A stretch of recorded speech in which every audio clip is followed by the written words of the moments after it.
Hello children, welcome to e-learning class. This is Kusum Mishra. Today we are going to study chapter 9 of your literature book Professor Shanku and the Little Boy.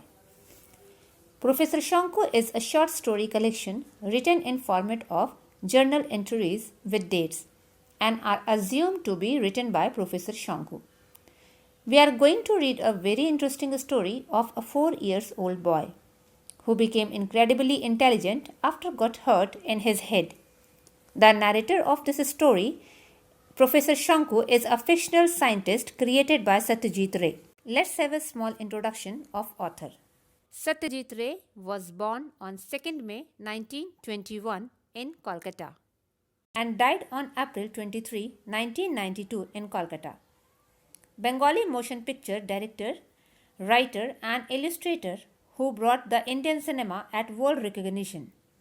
With Pather Panchali, won 11 international awards. He is well known for his contribution to Bengali literature. He was also a fiction writer and created many famous characters. Professor Shanku is one of them. Let's begin the story with introduction of characters. Professor Shanku, a scientist, Prahlad, Shanku's servant, Khoka, Amulya, a 4 years old boy, Dayaram Bose, Khoka's father, Dr. Guha Majumdar, a doctor, Avinash Babu, Shanku's neighbor. It was the morning of 7 September. Professor Shanku was working in his lab when his servant informed him that someone wanted to meet him. Though he was busy, he met that visitor. The man was about 30, very simple and ordinary in appearance. It seemed that he was very puzzled, but he looked very humble and mild. That person requested him to visit Jhaja at his home because his son Khoka, real name Amulya,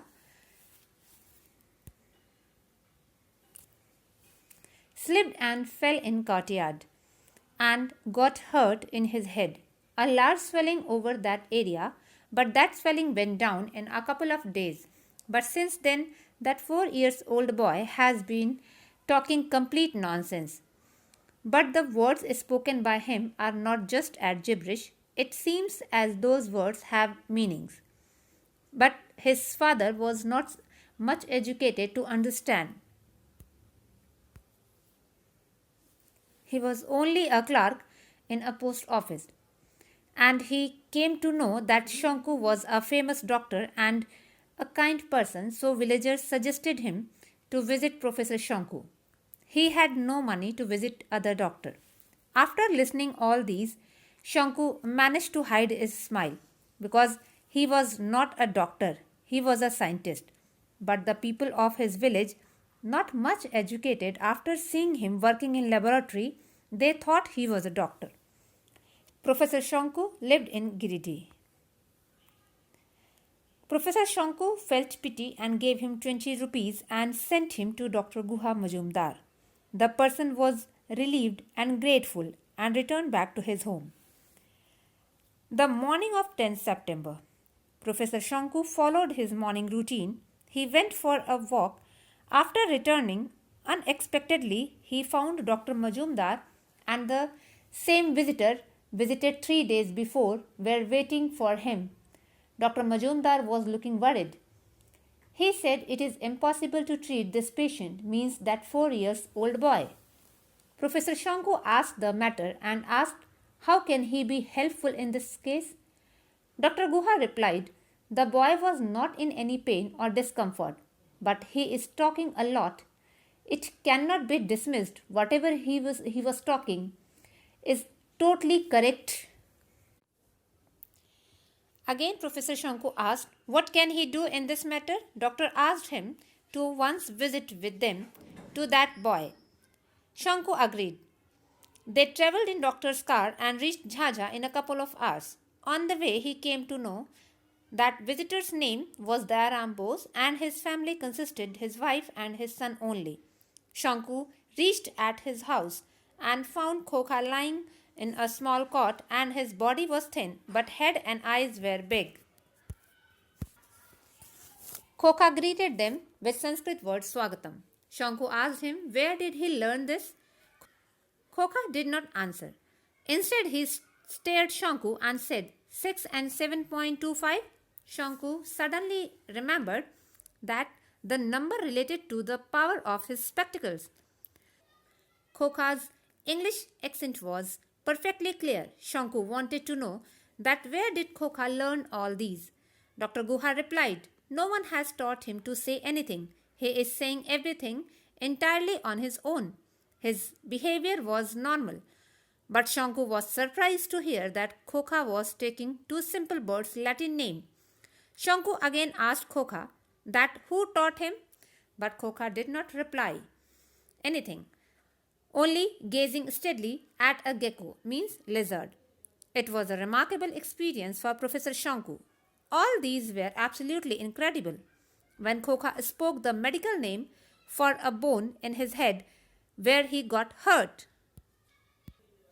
Shanku decided to take Khokha to his home and keep him in his observation. Perhaps it would help him to study of human brain, but it was not possible for him as scientist to find a solution to this problem.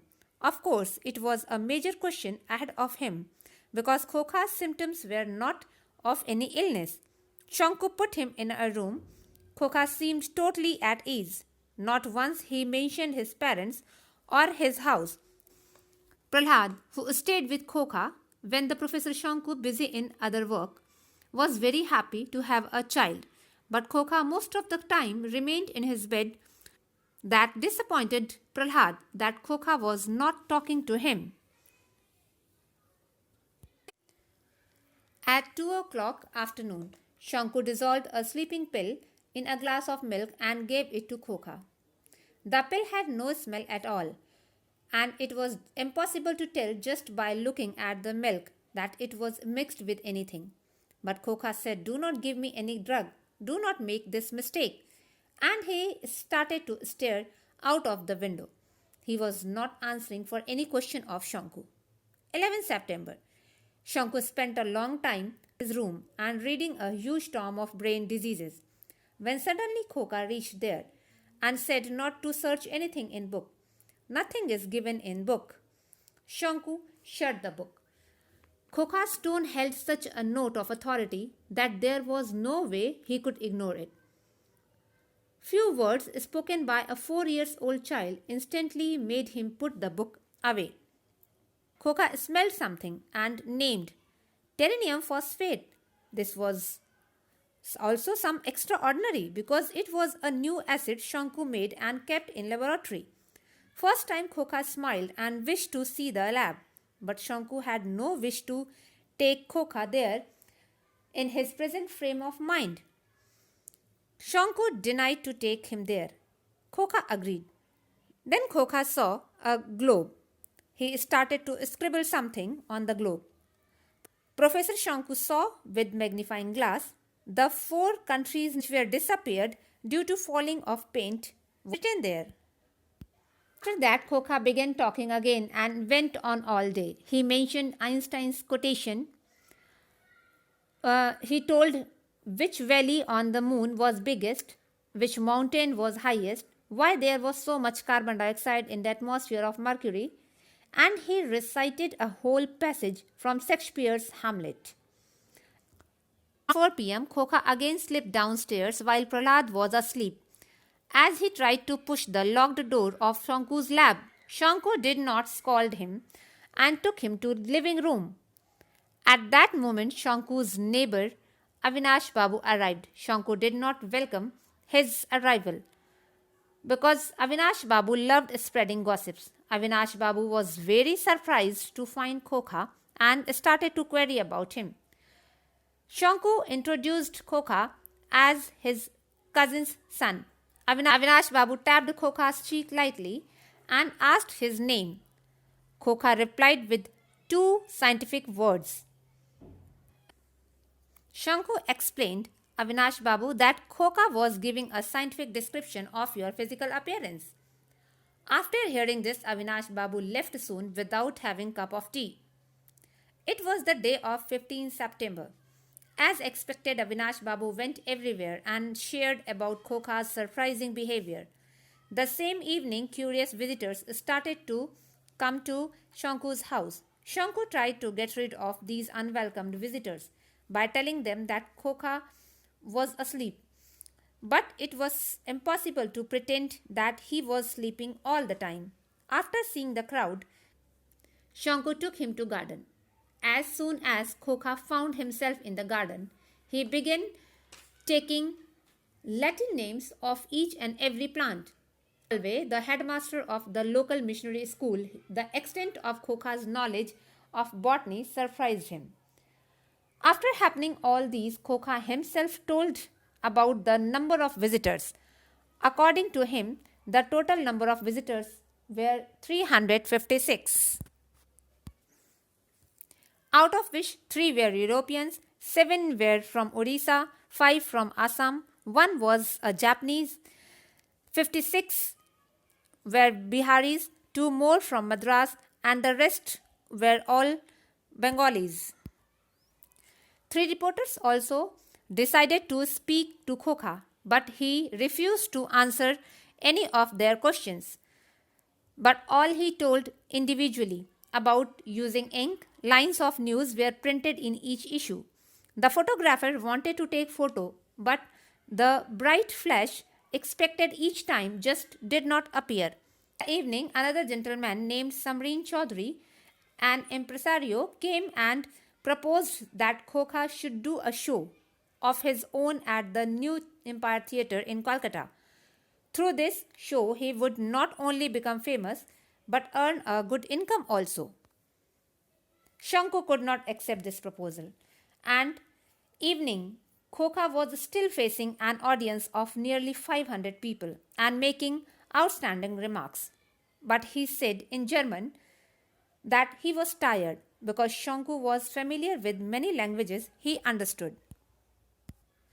Without wasting a time, the audience was told that Khokha needed rest. That night, Khokha was in Shanku's own room.